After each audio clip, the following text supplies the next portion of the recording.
നമസ്കാരം. ഭയന്നത് തന്നെ സംഭവിക്കുന്നു. ഇറാന്റെ ആണവ കേന്ദ്രങ്ങൾ ലക്ഷ്യമിട്ട് ഇസ്രയേലിന്റെ ആക്രമണം. ഇറാനിലെ രഹസ്യ ആണവായുധ പരീക്ഷണ കേന്ദ്രം ഇസ്രയേൽ ആക്രമിച്ച് തകർത്തതായി ആക്സിയോസ് റിപ്പോർട്ട് ചെയ്യുന്നു. പർച്ചിനിലാണ് അതീവ രഹസ്യ ആണവായുധ പരീക്ഷണ കേന്ദ്രം സ്ഥിതി ചെയ്യുന്നത് എന്നാണ് വിവരം. ഒക്ടോബർ 26 നടത്തിയ ആക്രമണത്തിലാണ് ആണവ കേന്ദ്രം തകർത്തതെന്നാണ് ആക്സിയോസിന്റെ റിപ്പോർട്ടിൽ പറയുന്നത്. മണിക്കൂറുകൾ നീണ്ട സൈനിക നീക്കത്തിനൊടുവിലാണ് ആണവ പരീക്ഷണ കേന്ദ്രം തകർത്തതെന്നും റിപ്പോർട്ടിൽ പറയുന്നു.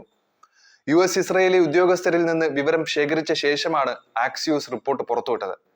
ഇറാൻ തലസ്ഥാനമായ തെഹ്റാനിൽ നിന്ന് 20 കിലോമീറ്റർ തെക്ക് കിഴക്കുള്ള പാർച്ചിനിലെ സൈനിക കേന്ദ്രത്തിൽ സ്ഥിതി ചെയ്യുന്ന ആണവ കേന്ദ്രത്തിന് നേരെയാണ് ആക്രമണം നടന്നത്.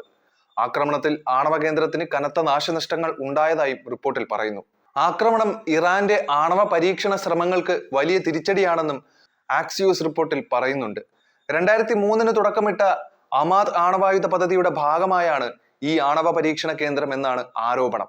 പിന്നീട് ഈ കേന്ദ്രം ന്യൂക്ലിയർ ഡിവൈസ് വിക്ഷേപിക്കാൻ വേണ്ട സ്ഫോടക വസ്തുക്കളുടെ പരീക്ഷണത്തിനായി ഉപയോഗിച്ചു എന്നും institute for science and international സെക്യൂരിറ്റിയെ ഉദ്ധരിച്ച് ആക്സിയോസ് റിപ്പോർട്ട് ചെയ്യുന്നുണ്ട്.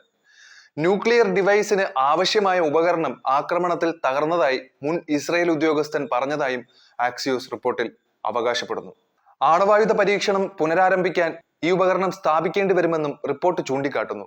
അതിനിടെ ഇസ്രയേൽ ഇറാനിലും ലെബനനിലും നടത്തുന്ന ആക്രമണങ്ങൾക്കെല്ലാം മറുപടിയായി കനത്ത ആക്രമണമാണ് തുടർച്ചയായി ഹിസ്ബുള്ള നടത്തുന്നത്. ബെയ്റൂട്ടിൽ നടത്തിയ ബോംബാക്രമണത്തിന് തിരിച്ചടിയും നൽകിയിരിക്കുന്നു ഹിസ്ബുള്ള. വടക്കൻ ഇസ്രയേലിലെ IDF സൈനികർക്ക് നേരെയും മിസ്ഗാവ് ആം, ഇഫ്താഹ്, ബാരക്സ് എന്നിവിടങ്ങളിലേക്കുമാണ് ഹിസ്ബുള്ള റോക്കറ്റുകൾ പായിച്ചത്. ആക്രമണം കനത്ത നാശം വിതച്ചതായി റിപ്പോർട്ടുകൾ വ്യക്തമാക്കുന്നു. ലെബനനിലെ IDF സൈനികർക്ക് നേരെയും ഹിസ്ബുള്ള ശക്തമായി തിരിച്ചടിക്കുന്നുണ്ട്.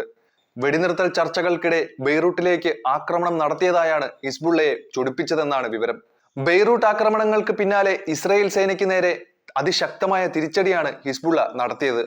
നവംബർ 5 വടക്കൻ ഇസ്രയേലിലേക്ക് റോക്കറ്റുകൾ തൊടുത്തുവിട്ടതായി ഹിസ്ബുള്ള അവകാശപ്പെട്ടു. അൽ ജസീറയാണ് ഇക്കാര്യം റിപ്പോർട്ട് ചെയ്തത്.